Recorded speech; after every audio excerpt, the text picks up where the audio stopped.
warahmatullahi wabarakatuh. Saya Devi Marianti dari Lokal PGMI 2B. Saya akan menyelesaikan tugas akhir saya yang diberikan oleh dosen pengampu saya, Ibu Rosati Aprilia, yang mengampu mata kuliah Ilmu Pengetahuan Alam.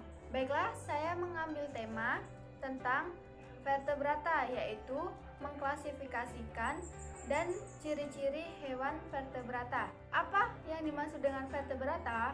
Vertebrata adalah subfilium dari Chordata, mencakup semua hewan yang memiliki tulang belakang yang tersusun dari vertebrata.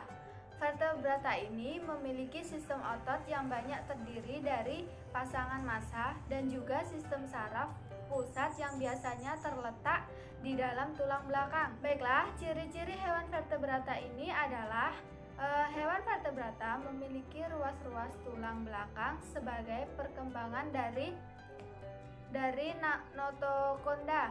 Vertebrata memiliki bentuk kepala yang jelas dengan otak yang dilindungi oleh kronium atau tulang kepala. Memiliki rahang dua pasang, bernafas dengan menggunakan insang, paru-paru dan kulit. Anggota geraknya berupa sirip, sayap, kaki, dan tangan. Namun juga ada yang tidak memiliki anggota gerak reproduksi. Secara seksual, jenis kelamin terpisah. Fertilisasi eksternal atau internal. Jantung vertebrata berkembang baik, terbagi menjadi beberapa ruangan. Darahnya mengandung hemoglobin sehingga berwarna merah.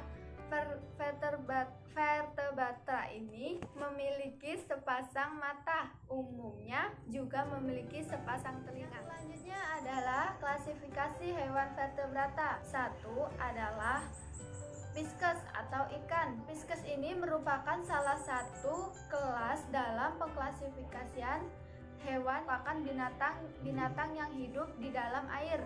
Untuk dapat mengetahui klasifikasi yang cocok, kita bisa mempelajari hewan ini berdasarkan ciri-cirinya.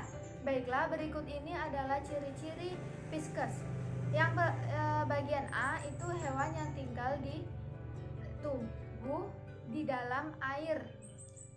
Yang B, bernafas menggunakan alat pernapasan berupa insang. Yang C, perkembangbiakan secara seksual dan ovipar.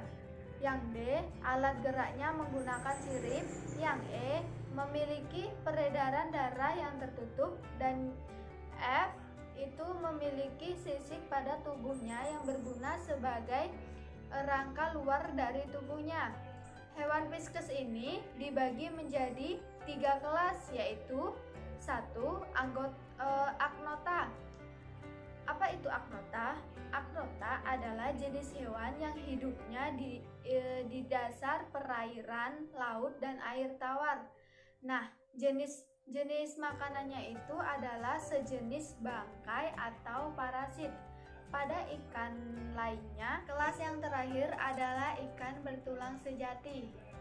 Ikan ini hidup di laut, air tawar, dan rawa-rawa. Contoh ikan ini adalah ikan terbang, ikan lele, ikan gabus, dan lain sebagainya. Kedua itu adalah amfibi. Istilah amfibi berasal dari bahasa Yunani, yaitu amphi yang bermakna dua dan bias yang bermakna hidup. Sehingga amfibi merupakan hewan bertulang belakang yang dapat hidup di dua alam, yaitu darat dan laut. Umumnya amfibi banyak ditemukan di daerah atau tempat yang lembab udaranya agar tetap memiliki kandungan air di dalam kulit. Amfibi berkembang biak dengan cara bertelur, dan pembuahannya itu dilakukan secara eksternal atau tidak terjadi di dalam tubuh betinanya. Jenis hewan yang ketiga adalah reptila atau hewan melata. Reptila adalah jenis hewan vertebrata yang memiliki tulang belakang berdarah dingin dan memiliki sisik di semua tubuhnya. Pada umumnya, reptila ini berkembang biak dengan cara bertelur. Baiklah, yang keempat itu adalah apes atau burung. Kelompok hewan bertulang belakang yang unik karena sebagian besar apes merupakan binatang yang beradaptasi dengan kehidupan secara sempurna. Ciri utamanya adalah tubuhnya berbulu, memiliki paruh yang sesuai dengan makanannya. Apes termasuk hewan berdarah napas. Suhu tubuhnya mencapai 40 derajat Celcius. Hewan ini berkembang biak dengan cara bertelur. Jenis yang terakhir adalah mamalia atau hewan menyusui. Hewan ini merupakan anggota vertebrata yang tubuhnya ditutupi oleh rambut. Mamalia betina mempunyai glandula mamane atau kelenjar susu yang berkembang. Mamalia bernafas dengan menggunakan paru-paru.